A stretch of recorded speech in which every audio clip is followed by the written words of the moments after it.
Jeg hedder Christiane Møglengragt. Jeg er parterapeut og seksolog, og jeg har lige skrevet en bog, der hedder Kærlighed med vilje. Og grunden til, at du ser et stykke papir her, det er fordi, den udkommer til oktober i 2016.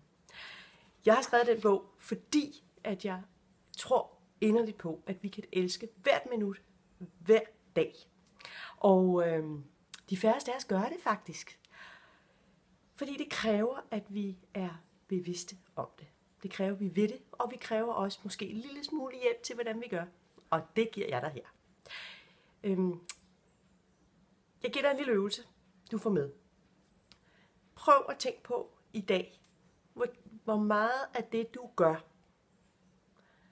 dine tanker, dine handlinger, den måde, du undertrykker eller fremmer dine følelser, gør du det, fordi du gerne vil det, fordi det er noget, du godt kunne tænke dig at gøre, eller opleve, eller sige. Eller gør du det, fordi du ikke har lyst til at blive set på som værende egoistisk, hensynsløs, dum, uvigtig, eller noget andet. Måske holder du dig tilbage fra noget, fordi du er bange for at komme til at fylde for meget, eller netop blive opfattet som værende hende, der ikke er opsorgsfuld nok. Prøv at tænke over det.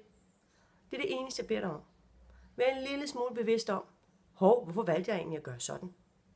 Det var så fordi, jeg synes, det var super fedt.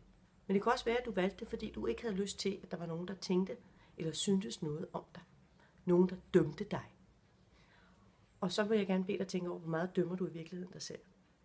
Det her er en lille øvelse i at blive bevidst omkring vores selvkærlighed, som er absolut det mest uegoistiske, vi kan være. For så får vi masser af det ud af. Hvis du er mere interesseret i at få gode råd og tips, så gå til min hjemmeside på kvindeigen.dk, hvor jeg har skrevet masser af blogs, der handler om, hvordan du får mere kærlighed ind i dit liv. Og med kærlighed mener jeg også intimitet og sex og grin og sjov og glæde og alt det fede, som vi godt kunne tænke os at opleve. Tak for nu. Ha' en dejlig dag.